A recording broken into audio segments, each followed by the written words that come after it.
Imaginen que están en una situación de desesperación o que necesitan un sacerdote en plena noche. Las iglesias están cerradas, no hay nadie a quien uno pueda acudir. Pues sí que lo hay. Pablo Genovés, sacerdote y coordinador de SARCU. Sí que lo hay, ¿verdad? Sí que lo hay. Afortunadamente, gracias a Dios, el SARCU ya está ahí de 10 de la noche a 7 de la mañana para esas situaciones. Es una iniciativa que está funcionando en Madrid, que quizás dentro de poco se exporte a otros lugares y es pionera en muchos sitios porque existe solamente en Argentina. Hasta donde sabemos, solo existe en Argentina, que existe además en Argentina desde hace muchísimos años, casi desde antes del concilio ya estaba en Argentina. Incluso el Papa Francisco fue sacerdote colaborador de ese servicio. Pero aquí que sepamos existe aquí en la Iglesia de Madrid y que sepamos en ningún sitio más, aunque sí que estamos intentando, dada nuestra experiencia ya de 2 años, nuestra experiencia absolutamente positiva, que se extienda a otros sitios. Curas de urgencias, cuéntanos cómo funciona. Curas y laicos, y laicos de urgencia. De 10 de la noche a 7 de la mañana hay un cura de la Diócesis de Madrid, un cura voluntario, que tiene su teléfono puesto con el sonido al máximo para recibir una posible llamada.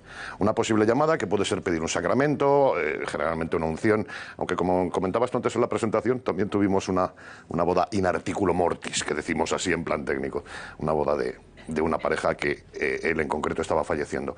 Pero que puede ser también, y en esto no hemos cambiado en estos 2 años, ese término urgencia lo hemos ido afinando, pues tantas angustias, tantos dolores que de repente en medio de la noche como que se agravan, como que no se sabe qué hacer y de repente alguien llama. Bueno, pues hay ahí un oído de la Iglesia y en ese sentido un oído de Dios, pues para escuchar, atender, consolar, responder en la medida en que se puede, siempre con la dificultad pues, de que es por teléfono, de que no estás viendo a la persona, de que a lo mejor te han pillado a las 3 de la mañana y justo tienes todavía los ojos llenos de sueño. Pero es la Iglesia que escucha, la Iglesia que en medio de la noche intenta ser también presencia de Dios en Madrid. Acabáis de cumplir 2 años funcionando como ese servicio de urgencia, atendiendo necesidades espirituales, como tú bien dices, entre las 10 de la noche y las 7 de la mañana. ¿Con qué casos estrenasteis? ¿Cuál fue la primera necesidad que tuvisteis que atender? Es que es un caso que lo solemos contar como anécdota, siempre respetando al máximo la privacidad. No hay forma, por lo que contamos, de saber ni de quién se trata ni cosa por el estilo. Porque es cuando terminas creyendo, y creyendo, más que creyendo, viendo eso de que Dios interviene en la historia. No de forma mágica, pero vamos, la primera llamada al SARCU fue una llamada de un problema moral que contado aquí nos puede parecer, bueno, jiji, jaja, pero que era una auténtica angustia para la persona. El veterinario le había dicho que tenía que sacrificar a su perro y esta persona estaba muy preocupada de si eso se podía hacer, si puedes matar a un animal, aunque sea recomendado por un veterinario. Y llamó al SARCU el día 15 de mayo de hace 2 años.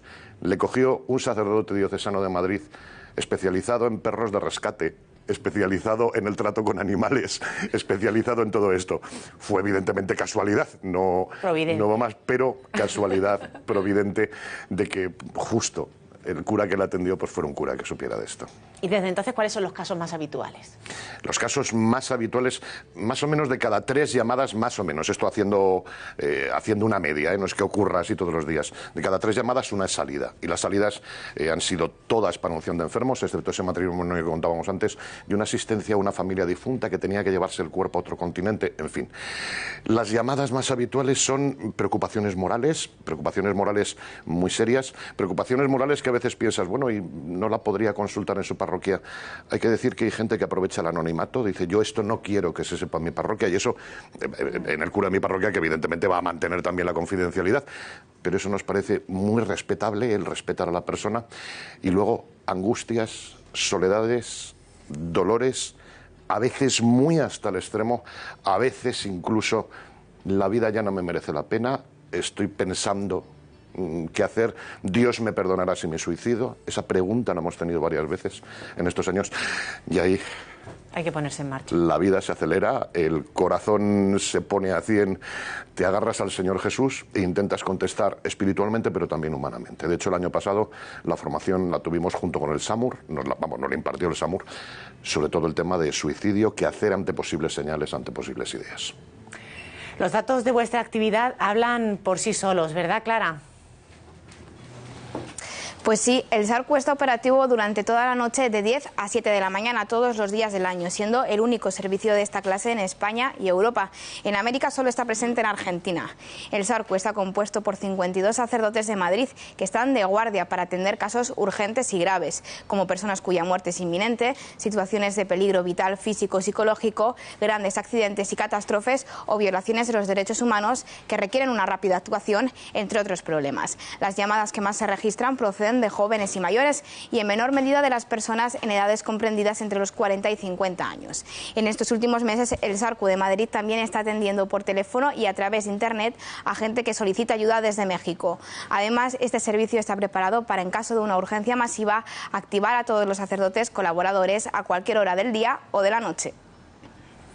El Papa nos lo ha dicho muchas veces, la Iglesia no es una empresa, no puede tener unos horarios establecidos y no salirnos de ahí. La realidad, las soledades, las necesidades de los hombres y mujeres de hoy llaman a la puerta de cada uno de nosotros en cualquier momento del día. Claro, es que en plena era de las comunicaciones, ¿no? Quizá la soledad es una de las grandes enfermedades, ¿no? Y es tan importante el que aprendamos a verbalizar todas nuestras tormentas interiores, porque eso nos libera, ¿no? En la manera en la que nos sentimos escuchados ya se resuelve la mitad del problema. Y yo sí que tengo una duda que a lo mejor alguno de los espectadores también la comparte. ¿Hay que ser católico, apostólico y romano para llamar al SARCU y para recibir los servicios del SARCU? No, de hecho hay llamadas que la primera pregunta que hacen es la que acabas de hacer tú.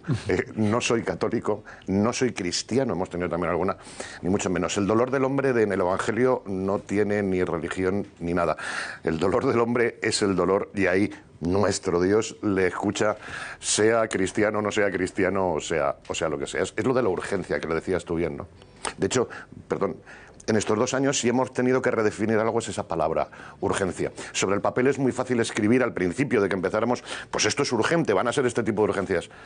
Cuando alguien te llama llorando, y caso real, durante 13 minutos solo oyes llanto, y lo único que le puedes decir es, venga, estoy aquí, no se preocupe, el tiempo que haga falta.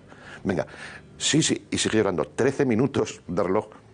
Cualquiera define que es una urgencia en un papel. Eso es una urgencia para ese hermano que está sufriendo y que para nosotros como cristianos es el Señor Jesús pasando su Pascua. Ya hablábamos antes, Pablo, ¿no? Sacerdotes y periodistas compartimos a veces un defecto muy básico, que es hablar mucho y escuchar poco. Y es algo de lo que también está insistiendo mucho el Papa, ¿no? Esas necesidades, pues, en apariencia menos urgentes, esa soledad, ese sufrimiento, ese drama de un hijo que hace muchos años que uno no ve, en fin, ese tipo de cuestiones, cada vez se va concienciando más la Iglesia de que debe atenderlo, ¿no? Cada vez se van extendiendo más esos centros de escucha. En Madrid hay proyecto de establecer uno por vicaría. En La Rioja pues se está expandiendo este servicio. ¿Cómo crees que afecta, ¿no? Esta nueva mentalidad a cómo entendemos la Iglesia, ¿no? Como ese hospital de campaña, ¿no? Que continuamente el Papa Francisco nos está indicando que es por donde tenemos que ir? Afecta en lo que dice la misma palabra escucha desde mi punto de vista, que no soy ningún especialista. Afecta que a veces la Iglesia nos valoramos mucho por lo que hacemos. Es que hay cosas que no tienes, entiendas, el no hacer nada, entre comillas, que lo que tienes que hacer es ponerte delante del otro, de la otra, y escuchar, y aprender a escuchar. Antes hablábamos, antes de entrar en plató, que a veces los curas, los sacerdotes, como quedamos por supuesto que por ser curas y sacerdotes yo ya sé escuchar. Pues no, escuchar requiere una técnica, escuchar requiere también unos recursos profesionales que nos pueden brindar y que tenemos que aprender. Y ese ponerse delante del otro, de la otra, y dejar que sea el otro, la otra, el que me lleve, el que me conduzca y yo acojo, abrazo, escuchar, eso lo tenemos que aprender y aprender mucho como Iglesia. ¿Qué te ha enseñado a ti ser coordinador, formar parte de este proyecto? A mí me ha enseñado lo que es ser cura por teléfono. Esto es lo que es, entiéndase lo que voy a decir. Celebrar la Eucaristía, tener que coger pan partido de la vida, tener que coger mucho dolor sin tener las herramientas que nosotros normalmente tenemos, las que estamos utilizando, la mirada, el gesto. No, simplemente decir, Señor, que en medio de la noche yo sepa decir algo a esta persona, o escuchar a esta persona, o atender a esta persona, o salir corriendo con mi colaborador laico, como comentábamos antes, pues porque hay una unción y hay alguien que quiere ese sacramento. A mí me ha enseñado la importancia de lo aparentemente inútil, porque cuando cuelgas dices, bueno, ¿y qué he hecho? O cuando recibo los informes de una noche que te dice un cura, en estos momentos el récord lo tenemos en 5 llamadas en una noche. No he dormido nada en toda la noche, 5 llamadas, una tal y una tal. ¿Qué hemos hecho? Pues nada que pueda salir en un periódico, aunque sí puede salir en periferias, nada que sea grande, pero que es la capacidad del Señor Jesús en su Iglesia de escuchar. El fruto es el ver que la otra persona pues se siente acogida, se siente escuchada. Y de hecho, aparecen algunos que son los que, medio en broma, medio en serio, llamamos los habituales. Los que vuelven a llamar diciendo, es que el otro día me vino muy bien hablar con ustedes, es que estoy muy agradecido, muy agradecida. Bueno, pues volvemos a charlar un rato. Por eso decía antes la importancia de los laicos también. Cuando tenemos salida, casi todos los curas colaboradores del SARCU nos acompaña un laico. No solo por cuestiones prácticas, que también viene, pues oye, el coche a aparcar, no sé cómo lo hacemos, no sé qué historias, sino porque en ese momento no aparezca solo un sacerdote, sino que aparezca la Iglesia, sacerdote y laico, sacerdote y religiosa, bueno, pues dar esa presencia, dar ese aliento en nombre de la Iglesia. Iglesia en salida en plena noche.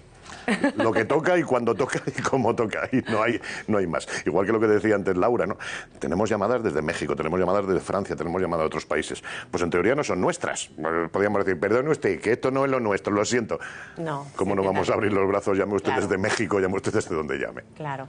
Pablo Genovés es sacerdote y coordinador de SARCU, el Servicio de Atención Religiosa Católica de Urgencia de la Archidiócesis de Madrid. Muchísimas gracias por traérnoslo aquí. Gracias a ti y a vosotros.